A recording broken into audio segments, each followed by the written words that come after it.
Jesi, talk to me about, before the procedure, talk to me about the pain and kind of what you were going through.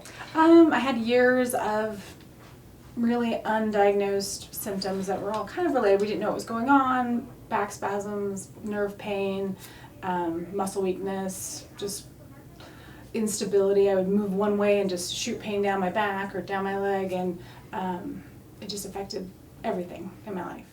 Most of the studies now show that about 20% of low back pain comes from your sacroiliac joint.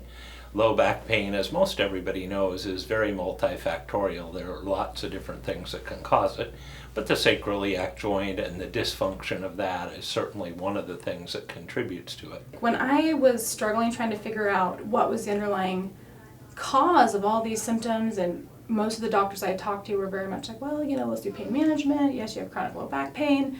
And it was me who actually took the initiative to start doing research and finding out, well, what is available? What can you do? What are the statistics based on the outcomes of these surgeries?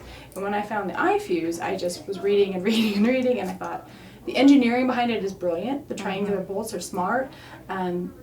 Just the low impact on the surgery, and just the way it's so minimally invasive, it just seemed like a perfect fit, not have to do the bone graft, not have to be out for so long.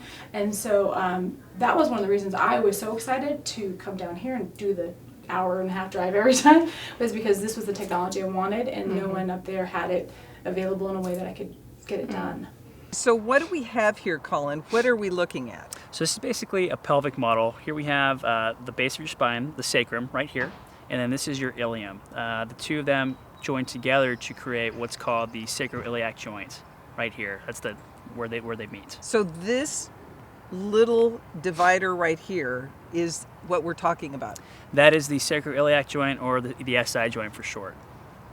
Okay, so this procedure does what? What are these bolts doing in here? So essentially these bolts right here, they are 3 titanium rods that are placed across the joint line in an effort to then fuse and stabilize the joint together. The implants are made from a solid piece of titanium, and they're covered with a titanium porous plasma spray.